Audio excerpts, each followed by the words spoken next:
Howdy, folks. I'm a wily, white-breasted nuthatch, wildly waving to rye wrens. I'm Amber. And here are more rye wrens for us to wave to.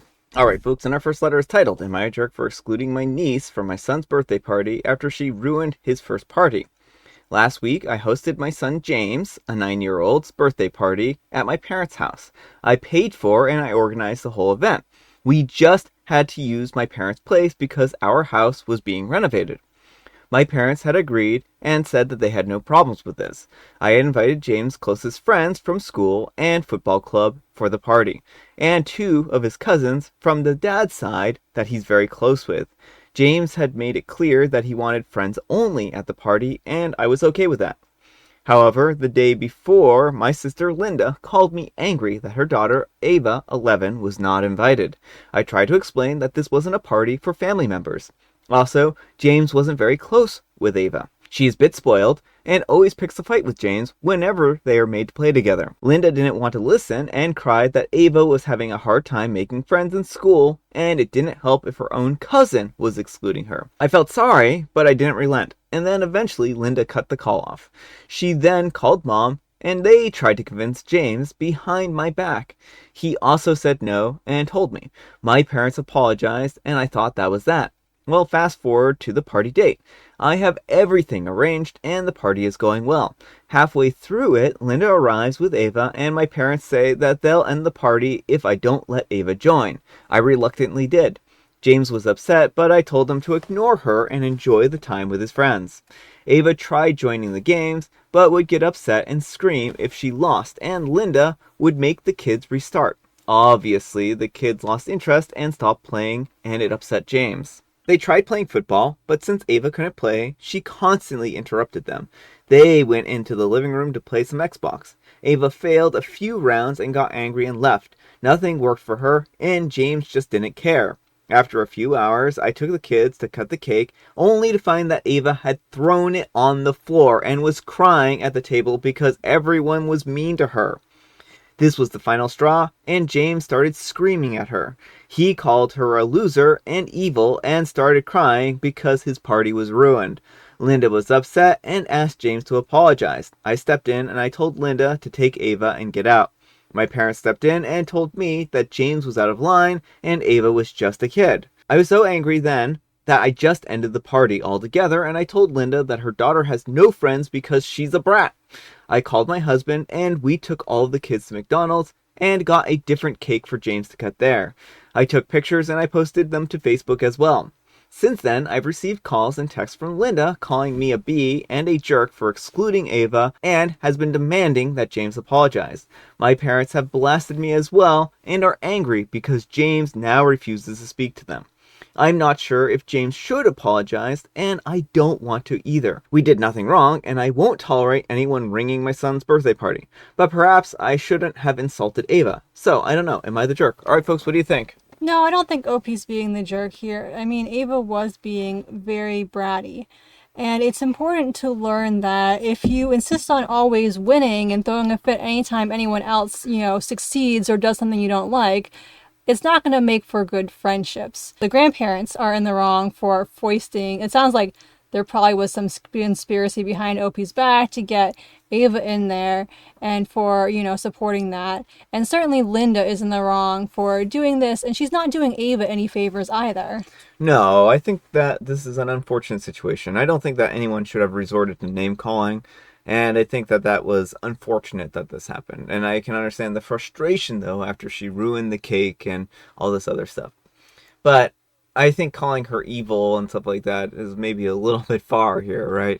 And I'm not saying that, again, he isn't entitled to being frustrated. She's a kid. And, I mean, she is spoiled. And that's really unfortunate. And like you said, the parents aren't doing her any favors by letting her continue to be spoiled.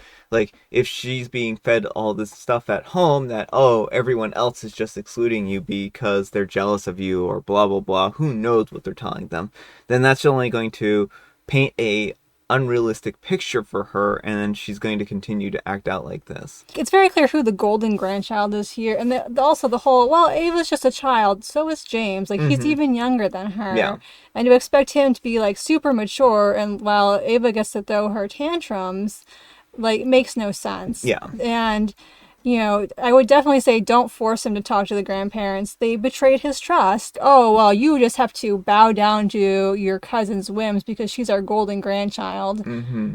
But let me know what you folks think. So anyhow, take care and good luck. Alright, folks, and our next letter is titled, Am I a Jerk for Selling My Kids' Clothes Without Their Permission? As a mom of 7 kids, ages 4 through 16, I've been selling my clothes and clothes from the mall on Poshmark. This has been our main source of income for almost a year. But I can't be the only one selling my clothes, especially since kids' clothes sell so well. We don't have enough space for all of the clothes and toys. My 4 boys have to share a small room on bunk beds because we don't have enough rooms.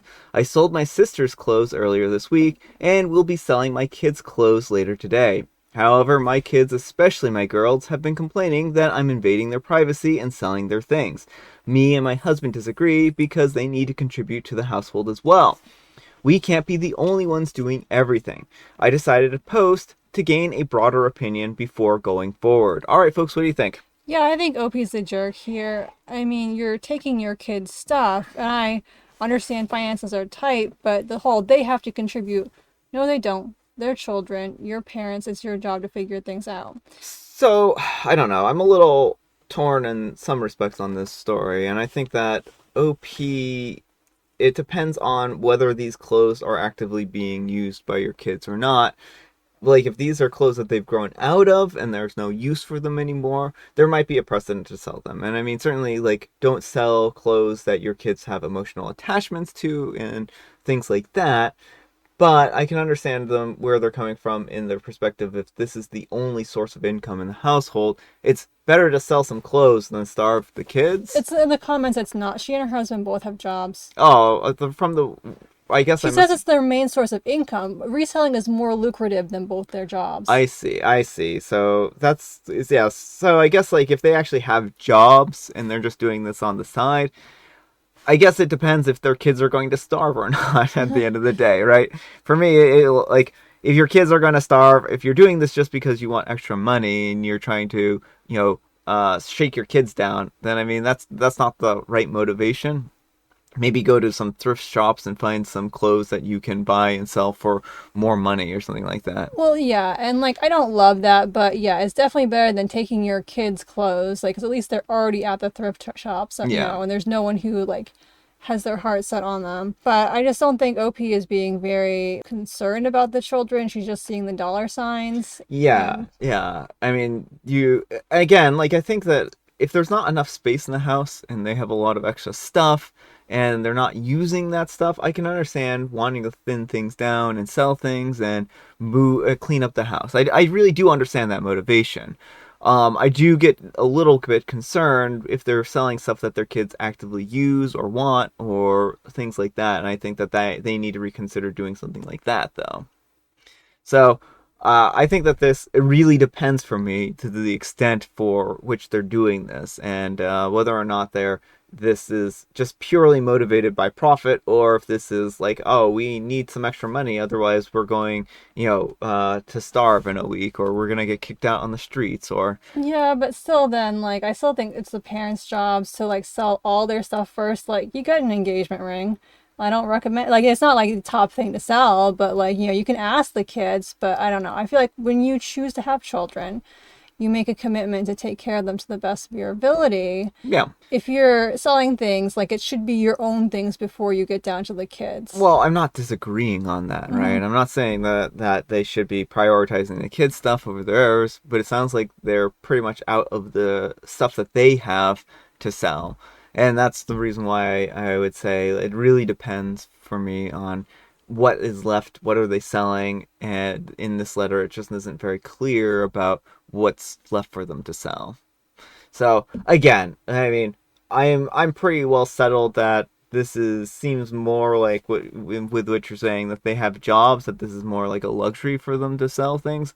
And so if that's the case, they really shouldn't be selling stuff that their kids are actively using. They can talk to their kids about working towards collecting some stuff that they aren't using and potentially selling stuff to help the household, or even, selling stuff so that the kids can have some extra spending money or something like that, right? But it's, again, I do agree with you. It's not the kids' responsibility to float the house, right? So, but then again, like if you're going to lose the house and the kids are going to be on the street, then they're not going to have any of their stuff anyways, right? So it's like you have to make some sacrifices sometimes if things get dire enough. Desperate times do call for desperate measures, right? But let me know what you folks think. So anyhow, take care and good luck. And P42U2U says, they are children. What do you mean that they have to contribute to the household as well? Stop buying stuff if you can't afford it and get a real job. You're the jerk. And OP replies, they're part of the household and they should contribute. Most kids have chores. My kids have more than enough clothes. This won't hurt them. And Economy Reference 3193 says, don't be surprised when your kids complain to a teacher at school and CPS gets called and visits your house. You're obviously unable to take care of all these kids. Why did you choose to have so many? And OP replies, we homeschool. We chose to have so many kids because it was easy. I have such a great husband and he helps out a lot. They are good kids, easy to care for. Also, our children are very dedicated to this family. I doubt they will be going no contact. And that's very bold of them to say. Yeah. And No Rain 3243 says, get a job. And OP replies, both me and my husband have jobs outside of reselling. I keep records at a hospital and my husband is an Air Force veteran. And St. Alva says, being a veteran is a job. And OP replies, he only retired this year in January. That means he is still working while I was running our reselling business. But we still get military benefits. And OP also says, just to clear up a misunderstanding, both me and my husband have jobs. I keep records at a hospital, and my husband is an Air Force veteran. Reselling is simply more profitable than both. I mean, okay, so I think we've kind of gotten through some of the comments here, and it seems like they kind of have a little bit of a gross attitude, and I think that this is one of the situations where I understand that they're trying to create a business, it sounds like. It sounds like they're trying to basically become a reseller. And that's fine, right? I think that it's good that they're taking initiative and actually starting a business. It can be hard, and it sounds like they're actually making money and doing a good job of it. But again, I do caution them about how much they're selling of their kids' stuff and whether or not this is the right thing. I think they should think deeply about doing this before going ahead and selling the kids' stuff. Right, well, it also just sounds like OP is just going in there and taking the stuff without the consent of the children. That is really not cool to, like, come home and find something that you wanted missing. And, Yeah. oh, yeah, I just sold it because it was worth money. Yeah.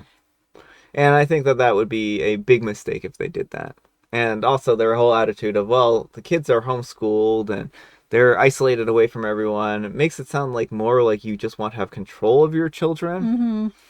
And I don't think that that's necessarily a good approach to parenting. All right, folks, it is tea time. Grab your beverages of choice. I've got some tea right here, and Amber, she has a joke. Where do little monsters go to learn? Well, little monsters go to learn at a boo school. Ghoul school. Ghoul school. Well, that makes sense. And here's Amber's ghoul school that she devised. Yes, in Canva. And I have Mega Mint. Alright, folks, that's all the time we have for today. Thank you so much for watching. Happy Manic Monday! Amber, we need some kind of moral advice and or guidance. And please, have it about family. Being family doesn't mean you can get away with whatever you want. That is what it means. Thanks so much for watching, and we'll see you all tomorrow. Bye.